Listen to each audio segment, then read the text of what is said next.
Hi, my name is Crystal, and we're going to do another therapy session.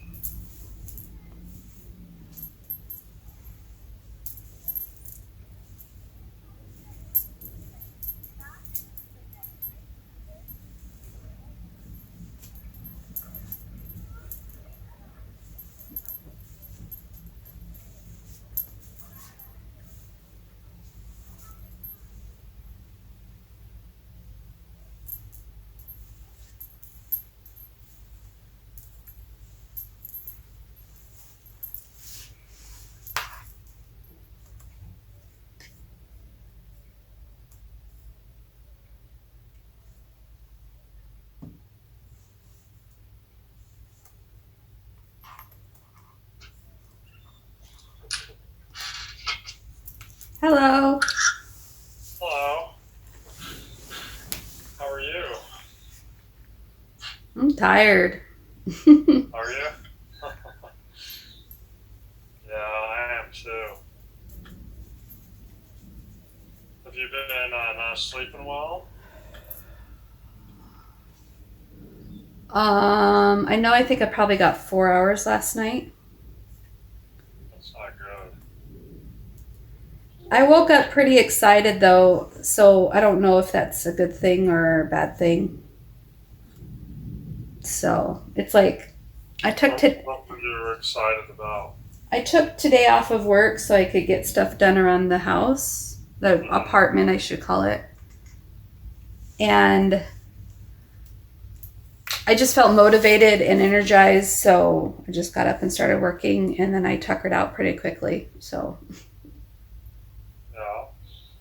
Well, that's good that you're excited about your new place, though.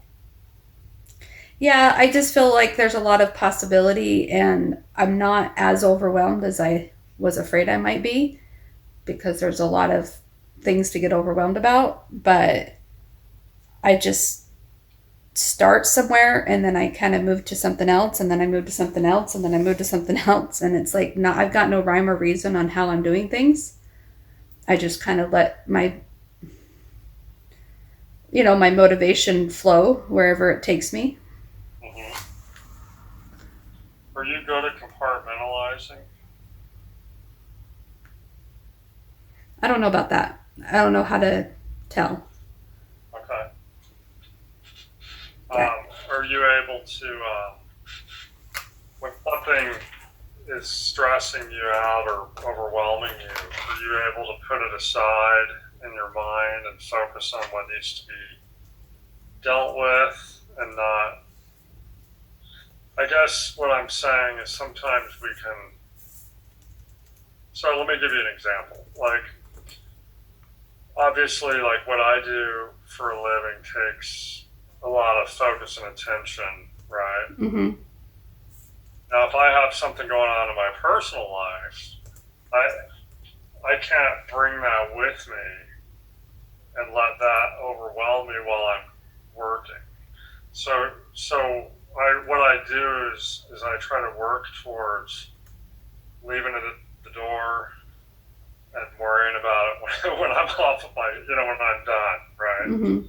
I guess that's kind of the way I see compartmentalizing is is putting it on a back burner until a more appropriate time to deal with it, rather than allowing so many different things swimming around in your head all at once. Yeah, I think it just depends. For the most part, like I would describe it before as orange noodle just gets the job done, whatever that is, and kind of puts emotions and you know things on hold until we get through the task, right? Mm-hmm. Whereas um, sometimes the emotion is so overwhelming I can't do that. So I think that's though when it was really bad, like really bad depression and really bad stress and really bad anxiety and stuff like that. But Yeah. like my mom, she her and I were on a trip and it was nighttime and one of the tires on the RV that we were driving um it what do you call it when it has a you hear a pop on the road, a blowout. Blow up, blow Yeah. out. So it's just me and her. We have a blowout on the freeway, and she pulls over because she's driving, and she's freaking out. Like her heart is, her anxiety, everything. And I don't know how to change a tire, or at least I don't think I do, not in an RV, right? I've never really changed one before. I was maybe 20 something years old on a regular car. And my mom is panicking so much that she couldn't put one foot in front of the other to get what she needed done to change the tire. And so I got in there and did it while she's panicking and instructing me on how to do it. And then we get done and we get it back on the road and we're driving along, and she just kept praising me on how calm and level-headed I was the entire time, and how she wouldn't have been able to do it without me. And she'll still bring this up to this day, almost 20 years later, about how I don't let emotions get in the way. I just get the job done. And so that's kind of how I've always seen myself at work. Or like when I was moving out of Jim's house that week and just constantly focused on the task and just getting that done. And then maybe later I might fall apart, or I might hold something really sentimental and I just start bawling my eyes out automatically on the spot. And I'm like, whoa, where'd that come from? So I guess I don't know about compartmentalizing, or if that's kind of a noodle thing that already happens in my brain. I kind of just separate it, depersonalize it for a second. Oh. Yeah, I think over the years you've gotten really good at doing what you have to do to get through a situation. Yeah. Right. And that's where a lot of your noodles step in, and each one has different strengths, right? Mm-hmm. And I don't think there's anything wrong with that. Like for a while in therapy, we looked at the noodles and tried to figure out, how to kind of manage that, because it can get overwhelming having so many different sides to you. Mm-hmm. But you remember at a certain point, we decided, that these noodles are beneficial to you in many ways. And instead of trying to eliminate them, continue to help them grow and come together and work together as a team. Right. And also so many benefits to that for you, as long as it doesn't become too overwhelming for you. Right. And also recognizing that they've all had their secret little jobs that they would do without really knowing, kind of like a company who has a bunch of employees doing their own thing that's sabotaging the company. And so once you look at it like a company, so to speak, okay, let's have a meeting. Let's talk about, our mission statement. Let's talk about our core values and what we want to provide and what we're trying to accomplish here as a team. And then now they all have their different strengths. They still have their strengths, but now they use their strengths to their best, to better the company, not to sabotage. Right. So. Right, and with the company, every part of the company works together for the same purpose. Right.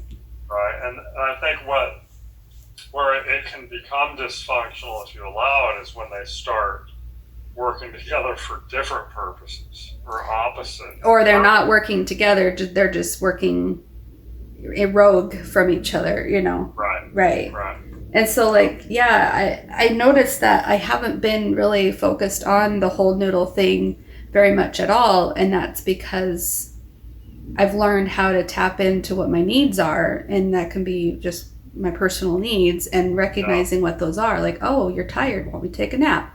Oh, you're hungry. Why don't we eat something? Oh, you're lonely. Let's talk to someone, And so that could be described as noodles way back when, because I was feeling so out of sorts that I needed a way to explain what I was going through. And so I depersonalized from what I was experiencing, And so now I don't feel like I need to depersonalize as much. And I feel like I'm more a solid noodle thing that's stuck together, figuring it out as one. You know what I'm saying? Right. And I think the other side of it is a lot of your noodles were so busy managing him. Yeah. and that's why I think they were so active. Um, that it wasn't as much about managing yourself, because I think in your mind, if you could manage him and he was okay, then you would be okay. Like your well-being was in a large part based on his well-being. Right. And so in order to manage him, they had to do things with us. Right. I had to figure out what I needed to do to get him to be certain way so that I could be relaxed and as free and happy as possible. Right. Yeah. Absolutely. So that part of it's kind of calmed down a little bit. Oh yeah. And I'm like trying not to freak out a little because I've seen him several times since he's come back from the facility. He came back on Wednesday, and at first I thought it was like lapses, and I thought it was like a magnet, that I thought it was like him, you know, being manipulative and pulling me like a puppet string or something like that. And then the more I keep thinking about it, which I'm not even sure it's true, so you got to tell me if I'm just fooling myself, but if he is exactly who I need him to be in order to be happy and healthily married to him, why am I avoiding him again? Like, okay, so like, I got so much to explain, but I moved in here to get right with me and make sure that I can make decisions on my own and make sure that I'm making decisions for me and not doing everything for him. Mm-hmm. And when I speak to him, if he starts to be intrusive or jealous or, you know, insecure or mean or manipulative or any of those things, right? I feel like I've got a place that I can go to and say, you're done, whatever. But since February 4th, when you listened to that audiobook, he's been so much more aware of his stuff that even when he went into it, he knew that he had stuff, but it was so emotional and everything. So he was super shocked that I moved out because he thought that I was going to stand by him while he's trying to figure stuff out. And it's like, I can stand by you while you figure stuff out, but I don't need to be in harm's way while you do it, because clearly you still wanted to throw things and accuse me and, you know, be terrible that day, even though you're so aware, like you weren't in your right mind that day, and I don't need to be around that. So he agreed, and he even sees now, since he's been into that place, which was a life-changing, he calls it a traumatic experience, because the way they run the place and the way they kind of negate people and the people that were in there and the food and the way you have to sleep and how you lost your freedoms and all the things that he talks about, it really made him think. I think it really humbled him in many ways. And so when he comes out, I don't think he's changed. He even said he hasn't. You know, he knows that he's still a jerk. He knows he's still an asshole, but he's an aware asshole. You know what I mean? Which is an improvement. A huge improvement, because he wasn't even aware of that before. Like, he was as February 4th, but not as much as he is now. I keep calling it February 4th because that was the day that he listened to that audiobook and has been crying to me about his Asperger anxiety thing.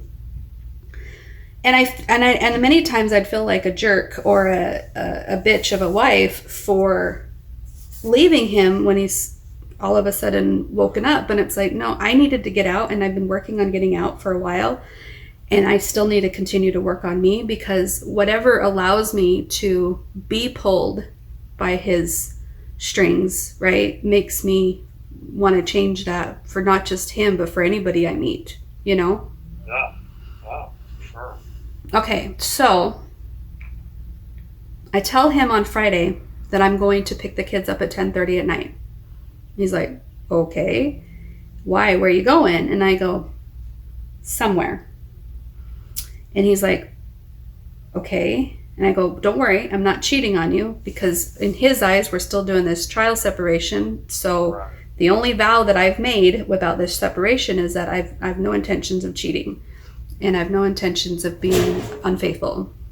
But you don't get to know everything I'm doing. I need that for me, right? I need to keep my cards close. And he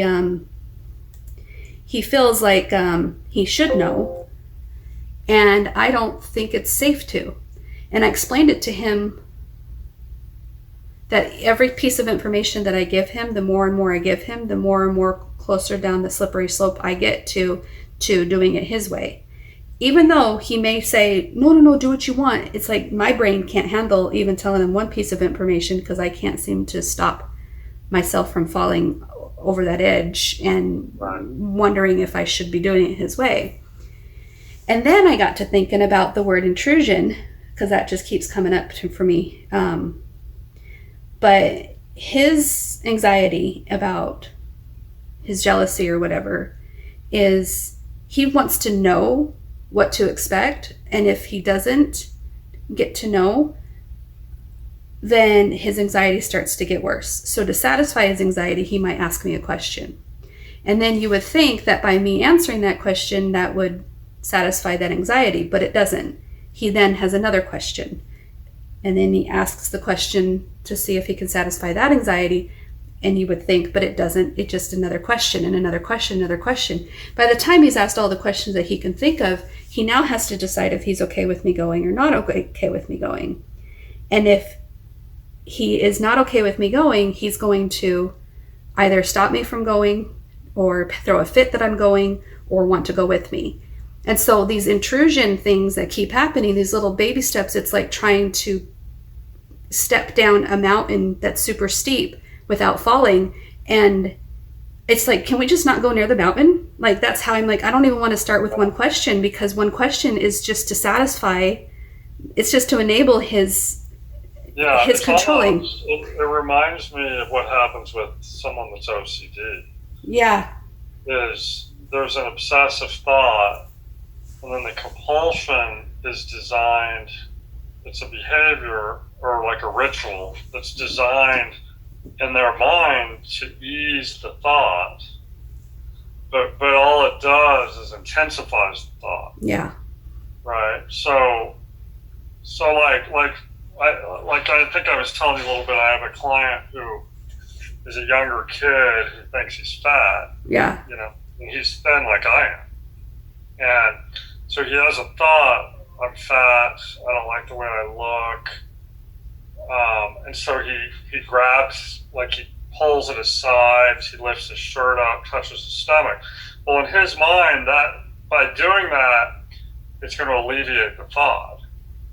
But the more he does that, the more he thinks about it. And that's with Jim.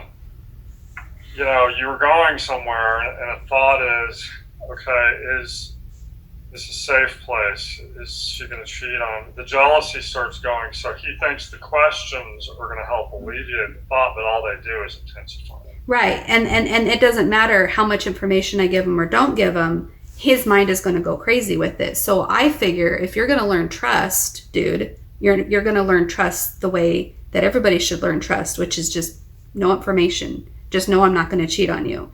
And so I don't even want to go near that thing. So I didn't tell him what I was doing Friday night, and I picked up the kids at 10:30. And he saw me, and he's like, did you have fun? And I go, no, I didn't. And he's all, okay. And I start bawling my eyes out, just not verbally, but like he could see it like welding up in my eyes. And he's like, you want to talk about it? And I go, yeah, I do, but I can't with you. You're not the person that I need you to be able to release this to, right? Not safely. And so that, of course, got his attention, and it made him think really hard, and he respected me and didn't ask much more. But then the next night, he's all, so you went to your CODA meeting, right? You went to a Codependence Anonymous meeting? And I'm all, no. He's like, that's not what you did last night until 10:30? I'm like, no. He goes, oh, I thought that's, I go, you don't need to know. He's like fishing now for information. And so I just kept thinking, I don't want to tell him what apartment I'm in. I don't want to tell him what I'm doing with my mom, or what I'm doing on a weekend, or what I'm doing with my time off, or what I'm doing when I drive the car, or whatever. It's like, I don't need him to know these things, because then my anxiety starts to ramp up to make me think that I've got to please him in some way, or Jim's not going to be okay with this in some way. And I'm feeling freer than ever because he doesn't have to know, you know? Right. So what I ended up doing on Friday night was I ended up getting a second job, and I worked my first shift that night. Oh, okay. It turns out that they were the most unprofessional company I've ever worked for, and not so much in the obvious unprofessional ways, but like, I didn't really get a formal interview. I didn't really fill out an application. They really didn't do any background checks or reference checks or anything like that. I basically got hired on the spot. And it was at Lenny's Burgers. Have you ever been to Lenny's? I've seen it. I've never been there. Yeah, I guess they have 5 or 6 locations in the valley. And I happened to talk to the owner of one of them while I was working at my other job the day before, or 2 days before. And I told him I had been thinking about getting a job at one of his locations, because I saw the sign and I talked to one of the supervisors there. And I just thought it was serendipitous that I talked to him at work. You know, I was just thinking about this. Oh my gosh, I was thinking. He's like, yeah, go ahead and come in. And so his son ends up interviewing me, hiring me on the spot, tells me to come in on Friday, work a 7 to 10 shift. But the way they have everything in the back is just so filthy and dirty. The way they talk about the customers, the way they eat while they're working, their clothes, the floor. I mean, I really felt like it was so unprofessional. And then some people in the restaurant felt like my blue hair was inappropriate and unprofessional and not against city code or whatever, or not city code, you know, policy. And I'm like, I work for the city of Glendale, and they don't care about my blue hair. Were these other employees or customers? These are employees. Oh, wow. So I just felt like it was. Do you need something? No, I just have the cat. Yeah, she just went out. He wants to come out. That's surprising to me. So it just became really dumb, the whole thing. And then I was supposed to work until 10 o'clock, but they ended up letting me leave at 9, and they didn't hardly train me on anything. So while it was dead and not busy, I would clean up after them, because the lobby was a mess. People had just eaten on those tables. You got to clean up for COVID, and nobody was bothering. Nobody was sweeping up smushed French fries on the ground. Like, I was so bothered on so many levels that basically I determined that my customer service skills and my level of professionalism is just too high for a place like that, and I wasn't going to be happy there. So I ended up quitting before my second shift, because it's just a waste of their time and a waste of my time. And I wrote a formal letter of resignation and said, I just can't do this. I'm sorry, my kids need me, and thank you for the opportunity. You guys are great, blah, blah, blah. But even in that night, I had a girl, as I was leaving, can you give me a ride? Can you give me a ride? And I'm all like, oh, okay, where do you live? And she goes, 40th Avenue in Camelback. And I'm all, she goes, is that far? And I'm like, yeah. And I'm looking like, well, I guess I get off an hour. Like, okay. I didn't think about the freaking money I just made for the 2 hours and how much gas that would take me back and forth. And then she had the audacity to ask me to stop by a dispensary on the way to her house, because it's on the way, and me trying to be nice and be cool, stop at the stupid dispensary, and it's like 40 people outside in line. And I'm like, thank goodness she thought it was too long of a wait after she'd been waiting for 10 minutes. She comes back to the car and she asks me to go to another dispensary, and I'm all, no. I got to get back to my kids. I don't have time for that. I'm sorry. I take her all the way to ghetto land in Phoenix, and I was scared. And I told her that this sort of thing really scares me because of how isolated I've been in my marriage all these years. I don't go outside my Glendale bubble. This is way uncomfortable for me. And she never said thank you. She was sweet and everything and kind, but she just didn't understand what kind of request that she was asking of me. It's like, just get herself an Uber. Why are you taking advantage of me? So that really rubbed me wrong, and it really helped me see that it's not just Jim that I bend over backwards for. It's a lot of people. A lot of people I will that's the kind of person I am, is I want that validation so badly that I won't even consider myself before I do things for others, you know? Yeah, and just some, having some boundaries for yourself, is going to be helpful. Yeah. The boundaries that go along with that, those core beliefs and those, like the Constitution thing we talked about. Hmm. Yeah, and not just that girl. It's pretty much anybody. It just really helped me see that, wow, Crystal, you're not ready for this. You're not ready to take on a second job, first of all. Someone pointed out to me, Crystal, you just left your husband, your apartment's a wreck, you still don't have your shower curtain up, you don't have your clothes hung up in your closet, you barely have a place to lay down in your bed. Like, my apartment is so full of things that I really should be focusing on my extra time on getting myself comfortable in my living situation rather than Right. trying to rush to get a second job. I just was taking on too much. And so I felt like I was like a wake up call of a lifetime that I needed to slow down. And if I hadn't have gotten that second job, I don't think I would have. I think I would have felt the stress to find a second job, you know? Have you ever thought about doing like DoorDash or Uber Eats or something like that? My daughter does that just whenever she feels like it. Yeah. Like, it's a situation where you don't have to commit to anything. You only do it if you have time. But she made like $150 the other night in 4 hours. Yeah, my mom would do Uber and recommended it way back in the day, and Jim didn't care for it. And now with my surgery, when I told my mom I was thinking about Uber Eats, because that way I don't have strangers in my car and whatnot. But my mom reminded me that if I have a problem standing for so long, then I'm going to have a problem finding apartments, climbing stairs. Like, That's true. I'm still trying to recover with my surgery. That was another thing that was really terrible about just working those 2 hours, is they had me lifting and twisting and bending, and I was pivoting, and I'm not supposed to be pivoting, and I'm putting weight on my leg, and I'm not supposed to be doing that really. And so I was just really pushing myself too hard. So I did download the Uber Eats app.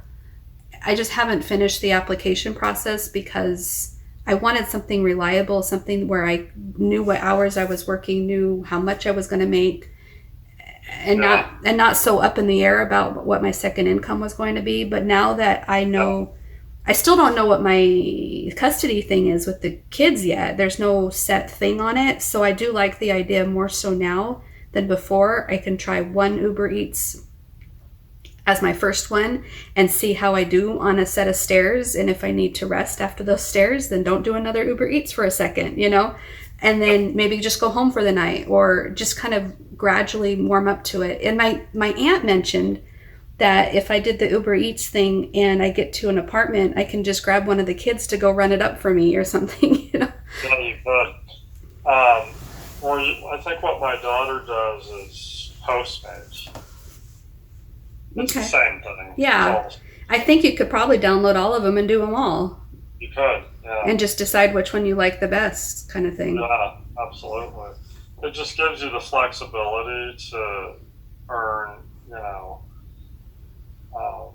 and it's hit and miss. Like the other night with my daughter, she happened to get a order from Red Lobster that was like over $200 order.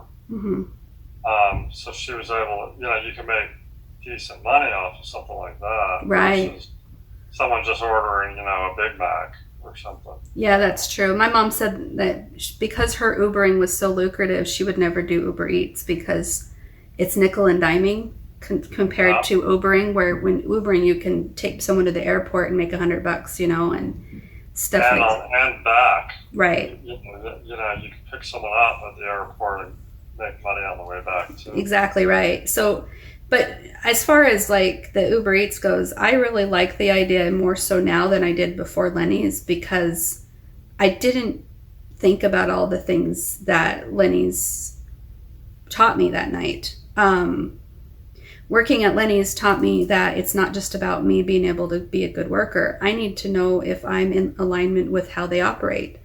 Am I okay with them drinking milkshakes on the clock when I've got a management? I worked in Taco Bell for 5 years as an assistant manager, so little food violations and kids being dumb really bothered me.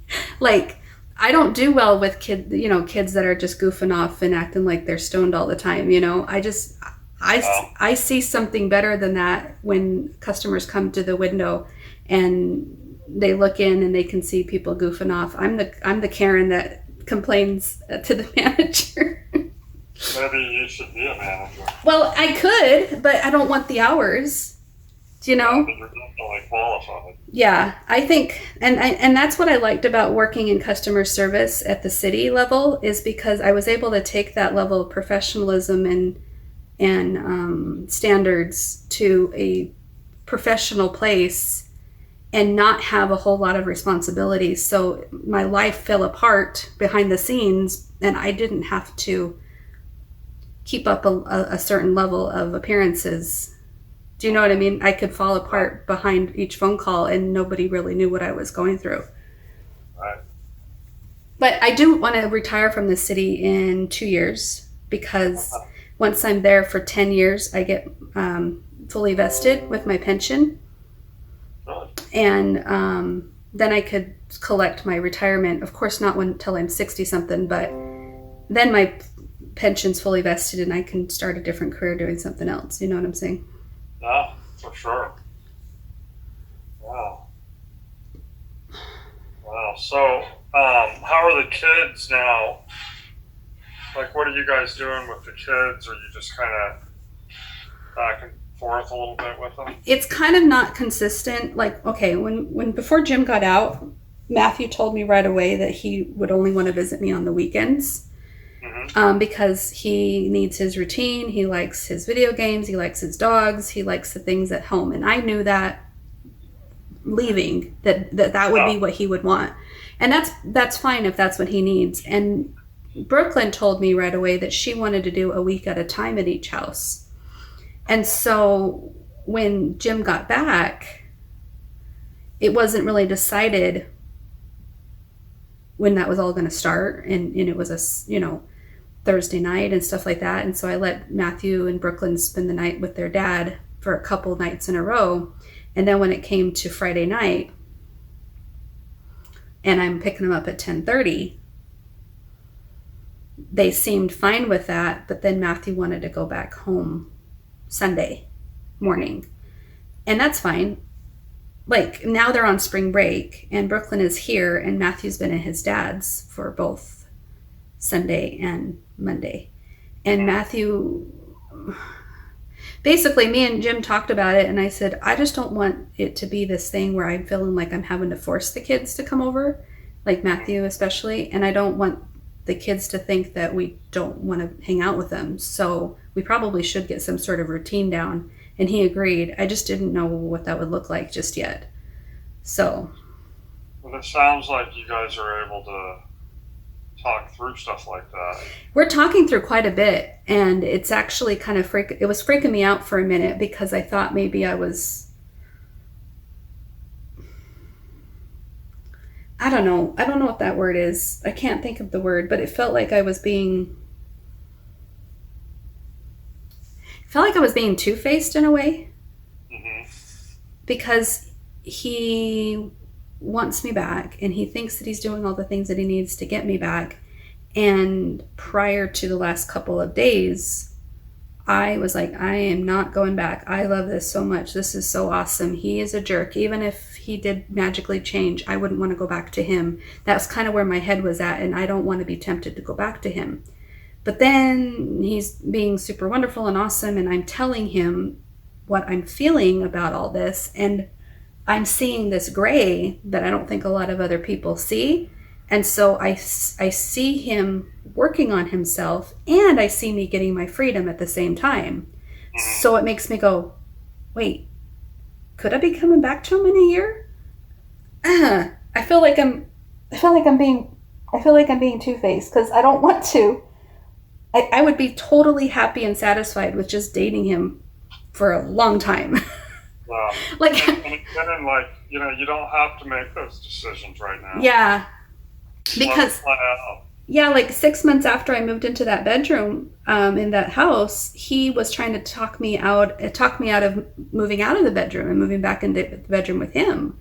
I'm like, don't take Yeah. this away from me. I love this. Don't. Well, I can't live like this forever. And it's like, well, you're gonna have to because I ain't leaving. I ain't leaving this room.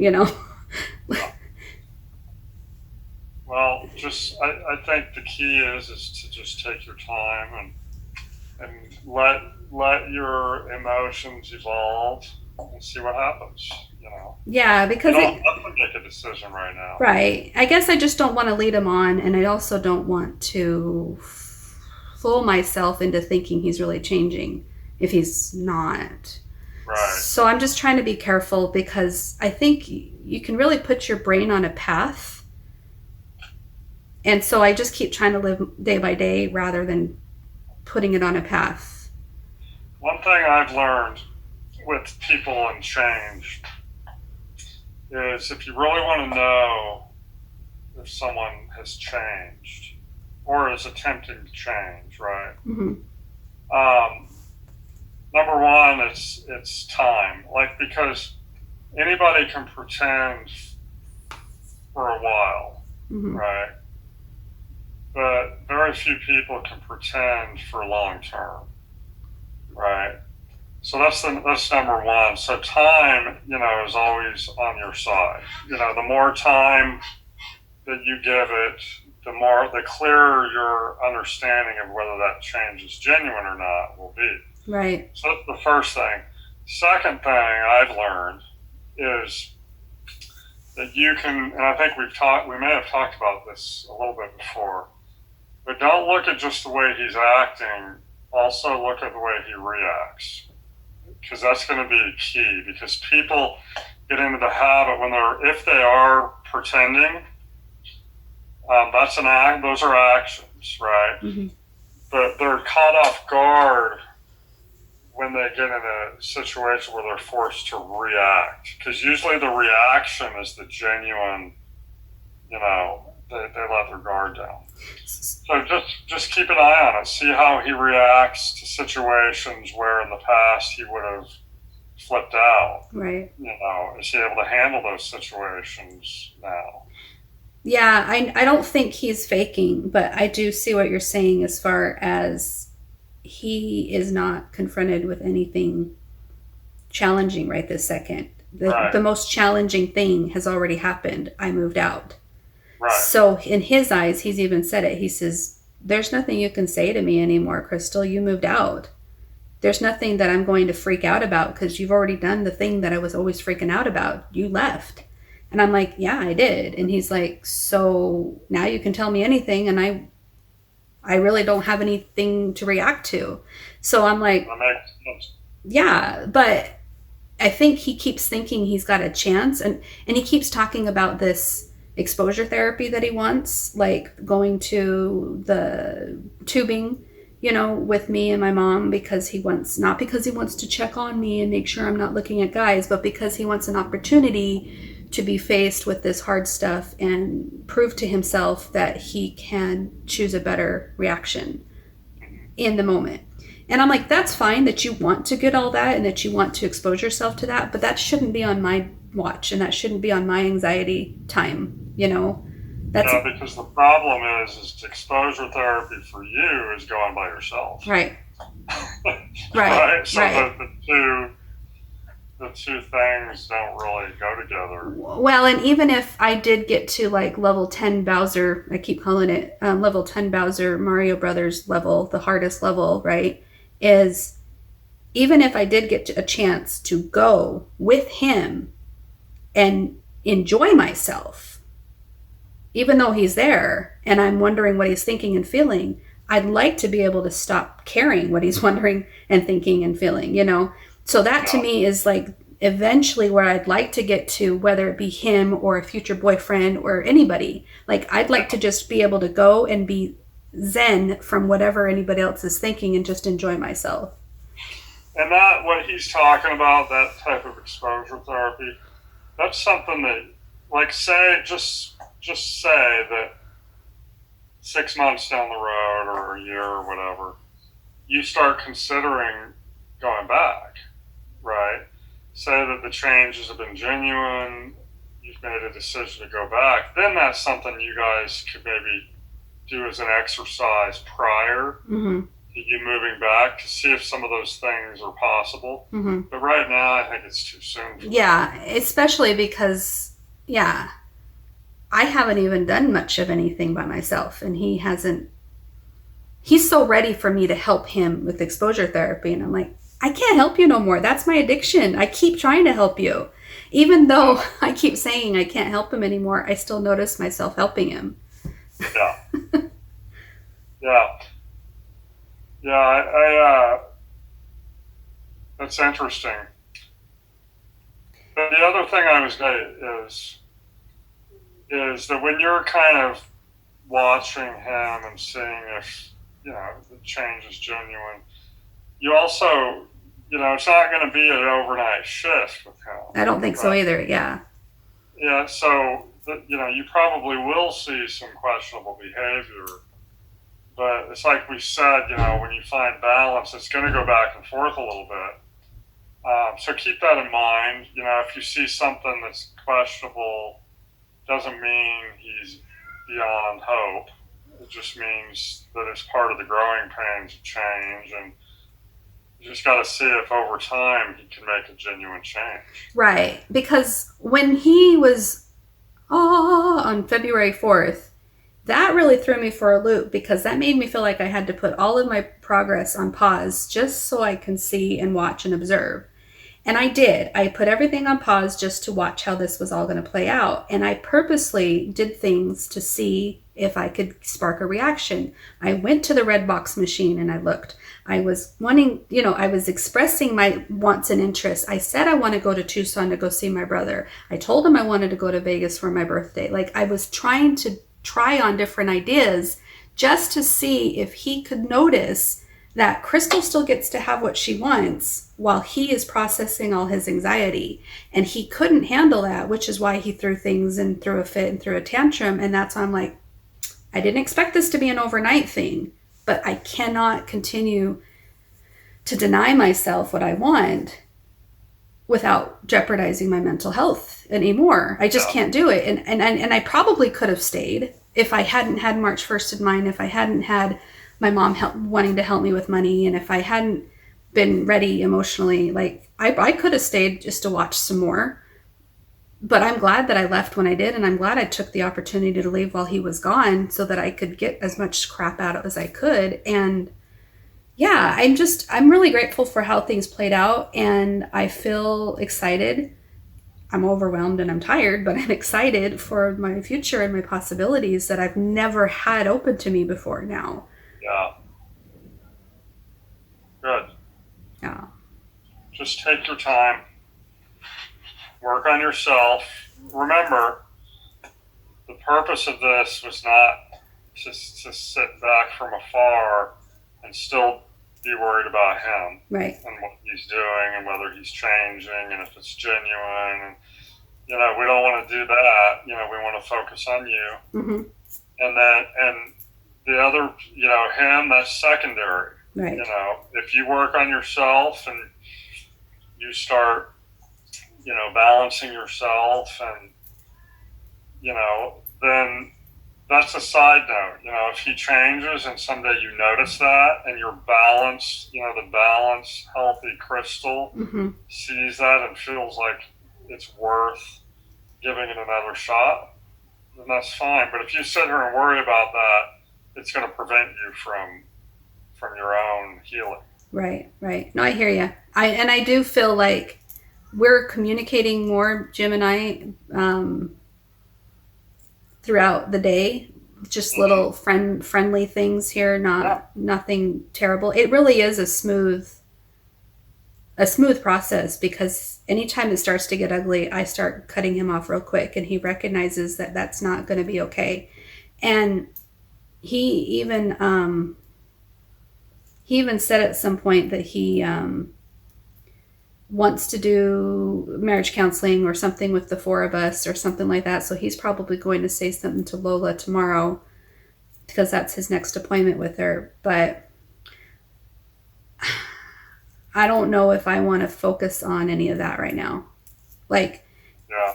maybe we need something like that right now, just for the simple things like mediator. Like, I really need to get clear about the money thing between me and him, Hmm. because there's a lot of things that my paycheck pays for both me and him, like car insurance and health insurance and all the insurance, and then he's got things that pays for both of us. So he's not been so good about money lately, and he hasn't been paying things like he should have been. And so I don't know if I'm supposed to help him or not help him, or let him.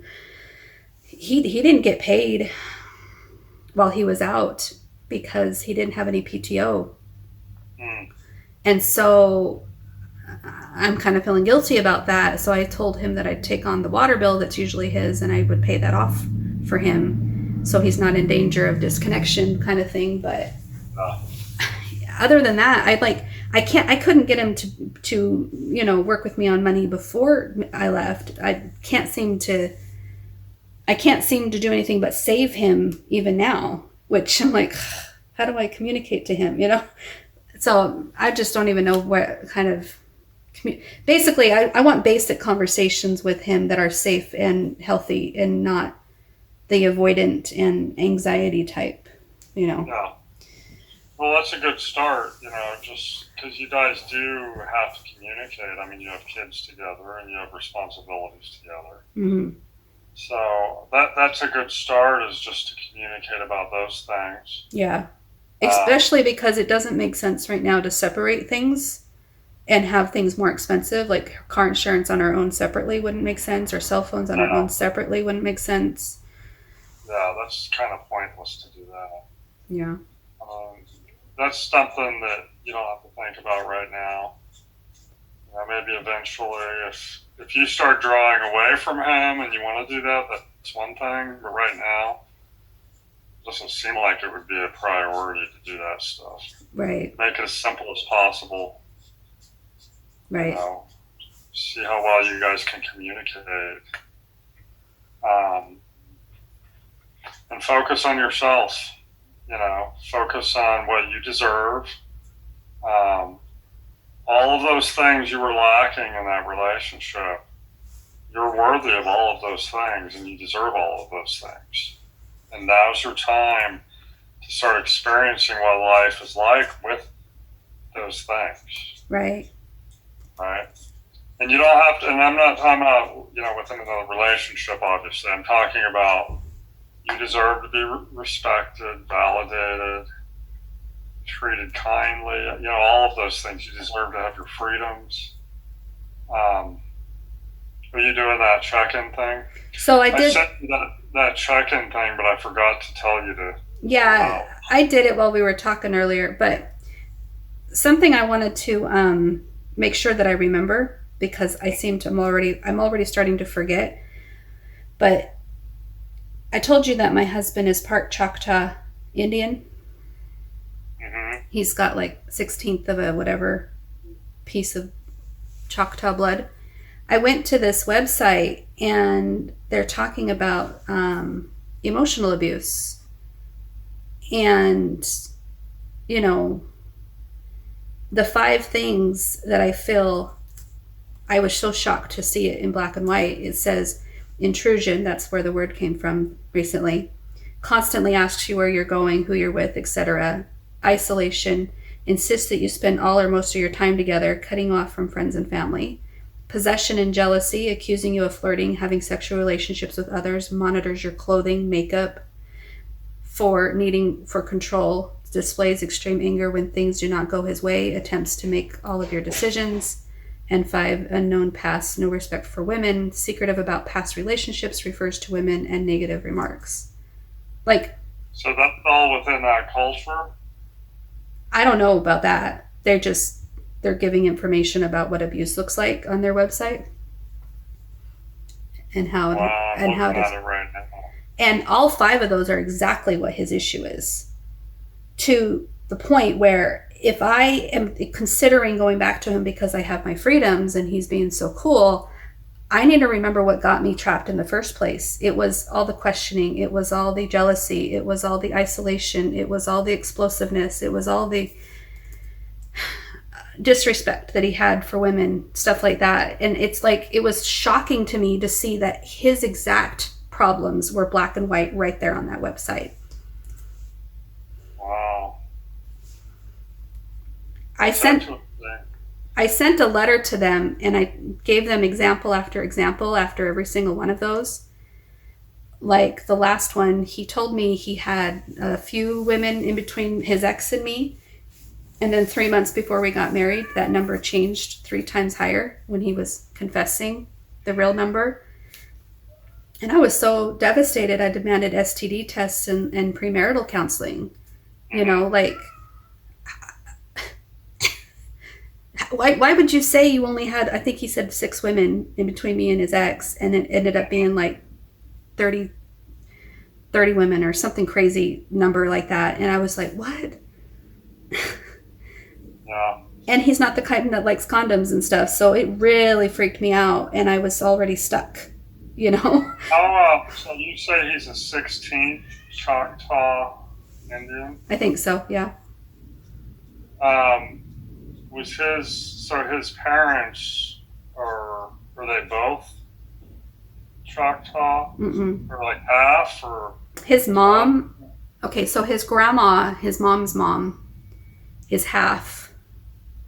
Okay. And his mom is a quarter, I guess. Okay. And then he's a 16th. Okay. So he wasn't really raised in that culture. No, and here's the shocking thing my husband told me, and I knew about this because his mom told me years ago. She said that her brother, her 2 brothers, her dad, everybody in Oklahoma is jealous and insecure. So she grew up with that type of mentality. The men were like that all the time. So she got the hell out of Dodge when her son was less than 3 years old, and they moved to Arizona, her and her husband. And her husband's not like that, and she's not like that. Maybe she is. I don't know. Anyways, she was shocked when I would tell her things about her son. And she's like, I don't know how he would get that. He wasn't raised like that. I took him far away from redneck land, and I tried teaching him how to respect women and blah, blah, blah, you know. And it's like, I wonder if it is in their blood. Well, yeah, here's why I brought it up. Mm-hmm.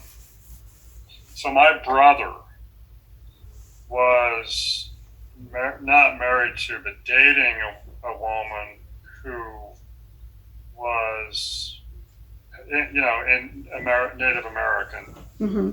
And she came from Canada.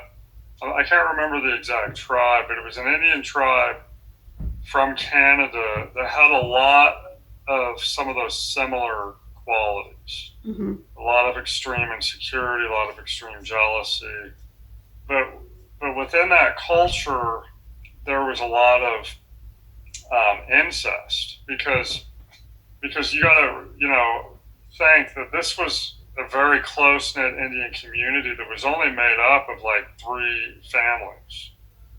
Okay, so within that culture, there was a lot of Cousins. marrying cousins and that type of stuff. So those types of things were not uncommon. Anyway, this girl was extremely jealous, extremely insecure, would always make accusations. Like my brother and her went to visit my brother's son, which is my nephew, and he had a girlfriend, and she was accusing him of like being flirtatious with his girlfriend, which to us was like, why would he want to get with his son's girlfriend? But in her culture, that's common, Mm-hmm. right?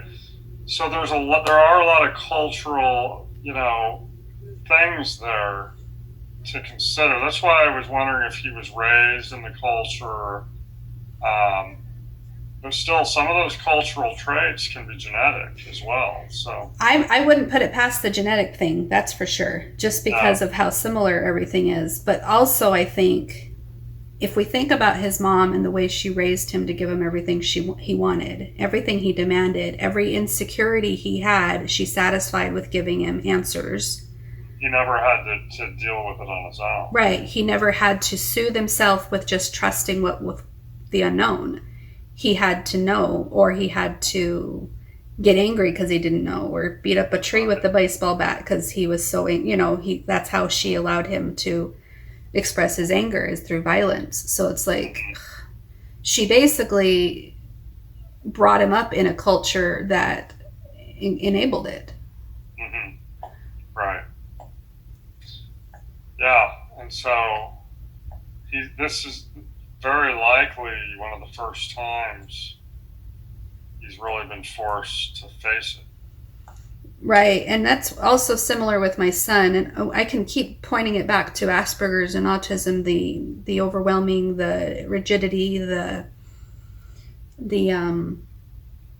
sensory things like information overload, stuff like that. Because my son is expressing these deep seated anger things that he has a hard time expressing. And when my son's pouting around the apartment because things aren't going the way he expects them to go, I go, Matthew, you need to learn how to communicate. We're not going to throw a fit just because things aren't going your way. We're not mind readers. I want to help you, but I can't help you if you're not going to communicate your needs. So why don't you take a deep breath and then come back here and talk to me when you're ready? Because I don't think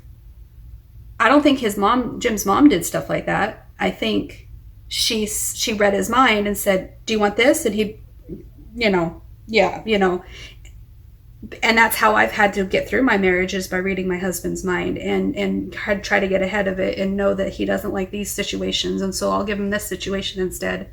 Where my son, I keep communicating to him as best I can that this is what it feels like when we don't get our way, and it sucks sometimes, but we're going to breathe through it and everything's going to turn out fine. And yeah. Crystal, it seems like you've been a caregiver in your marriage for a long time. Yeah. You learned what you had to do to care for his needs, and you kind of got forgotten along the way. Well, and he's cared for me in the bank sense, where he knew he was withdrawing, he was bad in these areas, so he overgave in these other areas by feeding me, taking care of my knee when it was injured, and like, oh, let me hang this up for you in your room, and let me fix this daybed for you, and let me do these things because I know that you're not that great at it, and I know I suck at other things. And so I that's what really messed me up mentally, is because I'm like, but he loves me.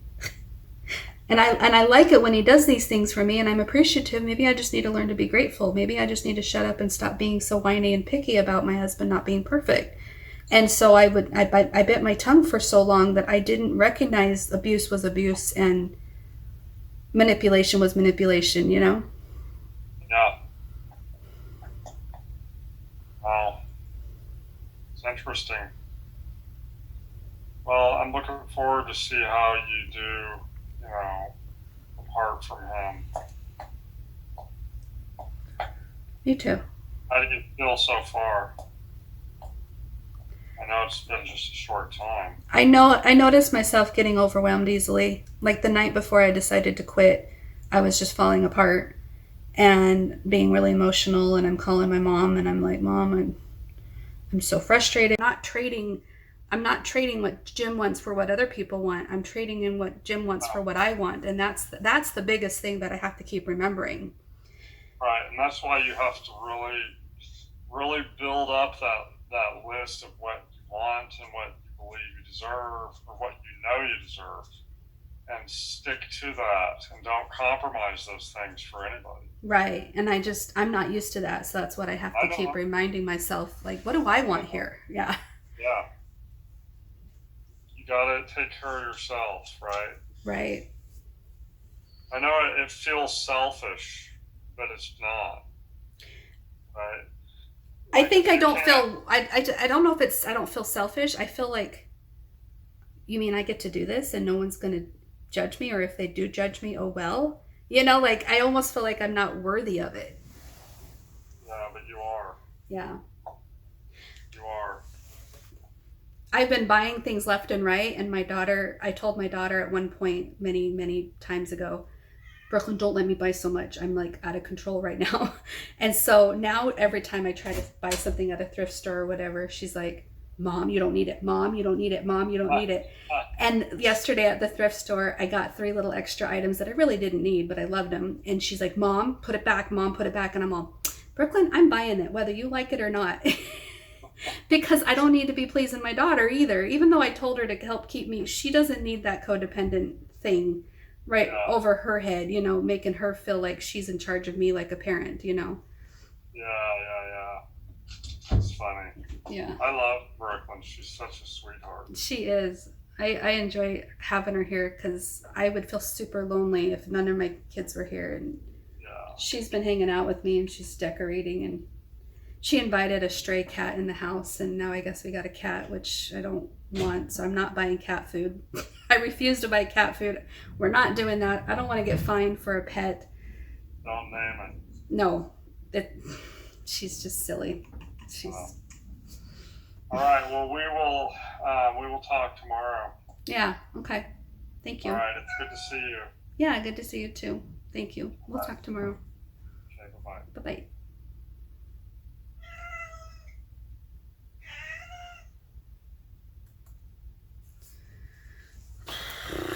I still don't have light bulbs in this room. I hope they come today.